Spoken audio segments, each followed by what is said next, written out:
Assalamualaikum warahmatullahi wabarakatuh. Alhamdulillah, alhamdulillahilladzi hadana lihada wa ma kunna linahtadiya laula an hadana Allah.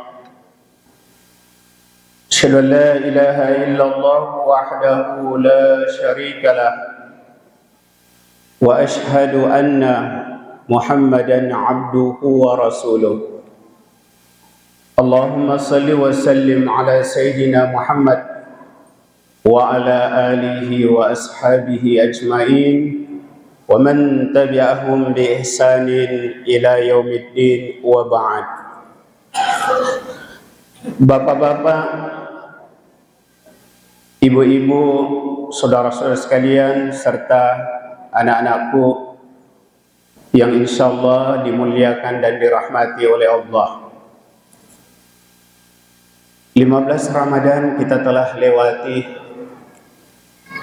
Kita berharap kepada Allah Tabaraka wa Ta'ala, semoga puasa yang kita lewati di siang hari dan salat tahajud, qiyamul lail, salat tarawih yang kita hidupkan di malam hari, insyaallah itu semua diterima oleh Allah Subhanahu wa Ta'ala. Begitu juga kita berharap sisa Ramadan kita terus diberikan kekuatan dan keistiqomahan sehingga kita tidak meninggalkan masjid kita ini sampai berakhir dan setelah Ramadan. Jamaah yang dimuliakan oleh Allah, tugas saya pada malam hari ini membahas anak adalah investasi berharga dunia dan akhirat. Ketika kita berbicara tentang investasi, maka orang akan memikirkan atau membayangkan kita melakukan sesuatu, kita menanam modal, kita menanam saham di suatu tempat dengan harapan kita mendapatkan keuntungan dalam jangka waktu tertentu. Dan kalau bicara tentang investasi ini pasti selalu membuat orang tertarik dan semangat kalau kita bicara tentang dunia. Buktinya hadirin yang dimuliakan oleh Allah, kita masih ingat di era tahun 90-an, mungkin bapak-bapak, ibu-ibu sekalian pernah mendengarkan istilah kospin. Pernah Pak? Pernah Bu? Pernah kan? Betapa banyak orang yang menjadi korban kospin. Tidak lama kemudian muncul lagi KSU, kantornya dekat di sini. Lagi-lagi banyak lagi yang korban, berjatuhan lagi orang-orang dengan modal yang tidak sedikit.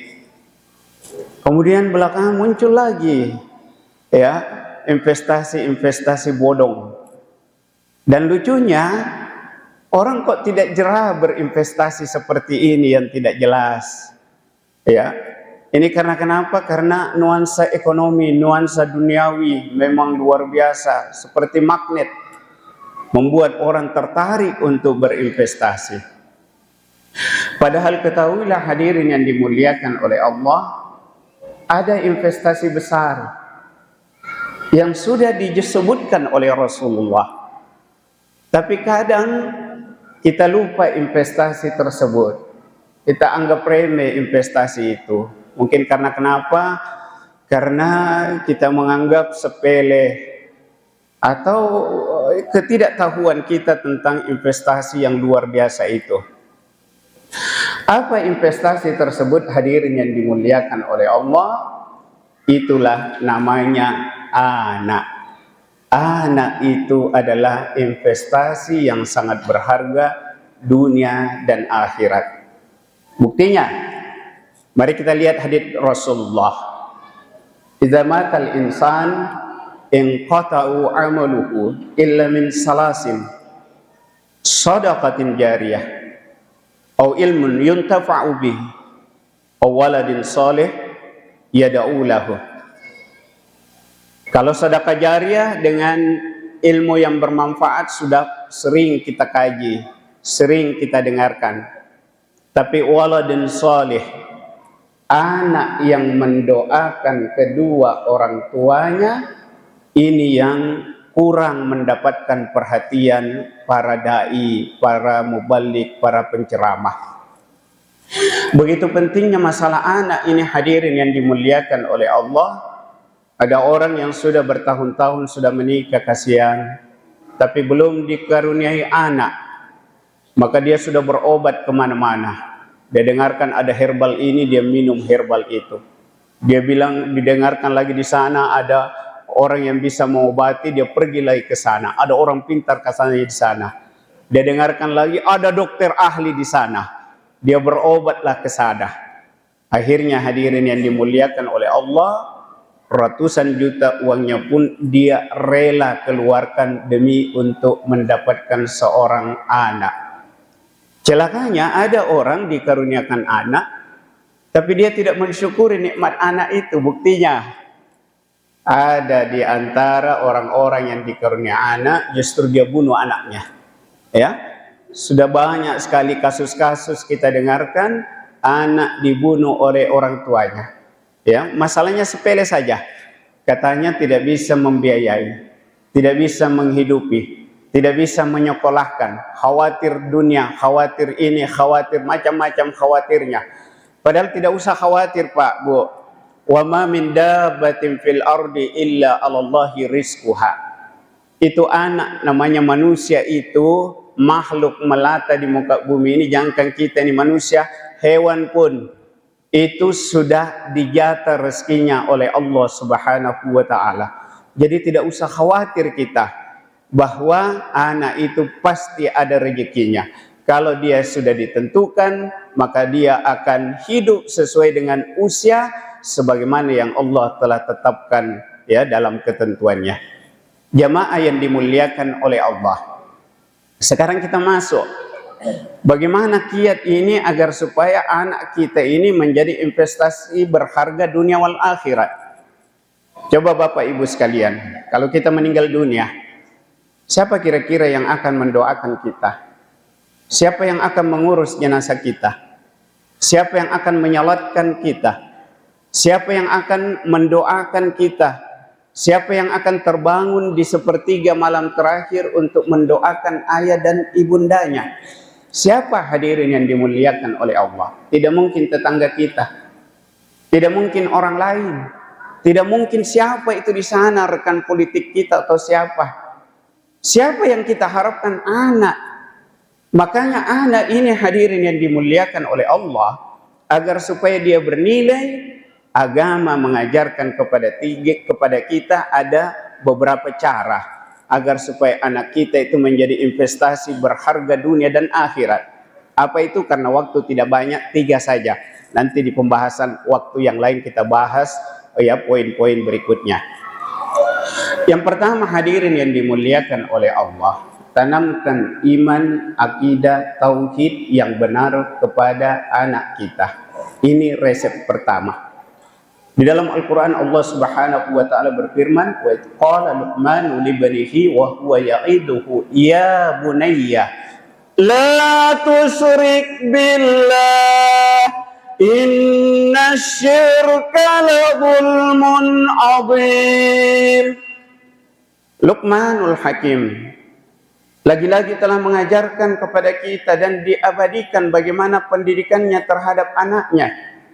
La tusyrik billah, jangan kamu mensyarikatkan Allah. Inna syirka la zulmun azim, kesyirikan itu adalah kezaliman yang besar atau dosa yang besar. Hadirin yang dimuliakan oleh Allah, kami sebagai pendidik hari ini berduka cita. Kita kehilangan krisis moral dan etika pada hari ini. Kita mengalami krisis dan etika pada anak bangsa kita pada hari ini. Kenapa hadirin yang dimuliakan oleh Allah? Pendidikan la tusyrik billah ini tidak tertanam kepada anak-anak di negeri kita ini. Bukan takut kepada Allah, bukan takut kepada neraka Allah, bukan takut kepada azab Allah, bukan takut terhadap bagaimana pengadilan Allah Subhanahu wa taala, tapi takut pada komandan, takut pada pimpinan, takut pada atasan, takut pecah piring, takut pindah tugas, takut tidak dapat jabatan dan seterusnya. Bukan lagi takut kepada Allah, berarti dia telah mensyarikatkan Allah Subhanahu wa taala. Ada hal yang dia takuti selain Allah Subhanahu wa taala. Ini fakta hadirin yang dimuliakan oleh Allah. Sungguh fenomena yang kita saksikan pada hari ini sangat menyayat hati. Karena pendidikan akidah, iman, tauhid ini ya tidak tertanam dengan baik pada anak-anak kita. Mari kita lihat hadirin yang dimuliakan oleh Allah, para salafus saleh, orang-orang terdahulu. Ibnu Mas'ud. Dulu Ibnu Mas'ud, sahabat Nabi waktu sebelum Islam, beliau itu ketika masih kecil pekerjaannya adalah mengembala kambing. Satu waktu Rasulullah SAW menguji kepada Ibnu Mas'ud ini, apakah dia ini anak jujur atau tidak. Maka dia datangilah dengan Abu Bakar. Dia katakan kepada Ibnu Mas'ud, kasih kami air susu kambing gembalaan kamu. Kami lagi kehausan ini. Panas terik matahari yang luar biasa. Apa kata Ibnu Mas'ud? Sekiranya pun ada, karena kambing-kambingnya kurus, ya, sekiranya kalaupun ada dia punya susu, ya, adalah suatu hal yang tidak mungkin saya berikan kepada Tuhan. Karena kenapa? Karena saya ini hanya seorang pengembala saja. Ya, kambing ini ada empunyanya, ada majikannya, tidak mungkin saya berikan tanpa seizin dari yang punya. Hadirin yang dimuliakan oleh Allah. Coba, Ibnu Mas'ud, anak kecil pengembala yang tidak memiliki pendidikan, tidak bergelar, tidak punya jabatan, tidak punya pangkat, tidak disumpah dengan Quran, ya, masih ketika itu dia belum Islam. Tapi dia takut ini adalah sesuatu yang bukan miliknya. Maka dia tidak akan lakukan hal tersebut. Hari ini orang sudah disumpah jabatan, sumpah Quran dan lain sebagainya. Orang tidak takut untuk merekayasa segala macam. Ini karena kenapa? Pendidikan tauhid tidak ada, hadirin yang dimuliakan oleh Allah. Kisah yang lain misalnya ketika seorang anak perempuan yang berdialog dengan ibundanya, penjual susu di pasar. Apa kata ibundanya kepada sang anak? Ayo kita campur air ini susu kambing supaya besok kalau kita jual di pasar banyak untungnya. Anaknya menyela, maaf Ummi, ya, dilarang oleh Amirul Mukminin Umar bin Khattab untuk melakukan hal tersebut. Padahal ada Umar di situ mendengarkan percakapan itu. Apa kata bundanya? Mana Umar dengar? Tidak ada Umar di sini. Ya, dia katakan anaknya kepada ibunya, kalaupun tidak ada Umar, ya, tapi ada Tuhannya Umar dan Tuhan kita mendengarkan dan menyaksikan apa yang kita lakukan. Hadirin yang dimuliakan oleh Allah. Ini adalah seorang anak gadis kecil yang ketika mendengarkan itu, Umar mendengarkan percakapan itu, dia katakan kepada anaknya, dia pulang ke rumahnya, siapa yang mau saya nikahkan dengan seorang anak gadis jujur? Maka Azim, anaknya Umar siap, dinikahkanlah dia dengan anak jujur tersebut. Karena kenapa? Kejujurannya.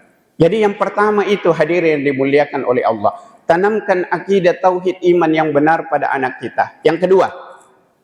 Yang kedua adalah biasakan atau ajarkan kebaikan kepada anak kita. Karena anak ini, hadirin yang dimuliakan oleh Allah, adalah pita kaset kosong. Apa saja yang didengarkan dari orang tuanya yang dia saksikan, maka itu yang dia copy paste, itu yang dia lihat. Maka kita ini, hadirin yang dimuliakan oleh Allah, hati-hati. Kata Rasulullah SAW bahwa ya, kullu mauludin yuladu 'alal fitrah fa'abawahu yuhawidani au yunassirani au yumajjisani. Setiap anak dilahirkan dalam keadaan bebas dosa, suci, putih, bersih. Orang tuanya yang menyebabkan Yahudi, Majusi atau Nasrani. Kalau kita ajarkan tidak baik, maka sudah kita mengajarkan kepada anak sesuatu yang dia akan bawa hal tersebut sampai dia dewasa. Contoh, karena waktu tidak banyak. Contoh, ditelepon bapaknya. Karena dia tidak mau terima telepon itu, anaknya bilang, ada telepon masuk Pak. Dia bilang, jangan bilang, tidak ada Bapak. Bapak tidak ada. Kasih tahu, bilang Bapak tidur. Bapak begini. Padahal ada bapaknya di sebelah. Ini secara tidak langsung mengajarkan kebohongan kepada sang anak. Maka tidak usah heran kalau ketika anaknya besar jadi pejabat, jadi apa, berani dia berbohong, berani dia berdusta. Bukan berdusta pada satu orang, ratusan juta orang dia berdusta. Dia rekayasa segala macam demi untuk perut dan ya di bawah perut, demi untuk pangkat, jabatan dan lain sebagainya. Na'udzubillahi min dzalik.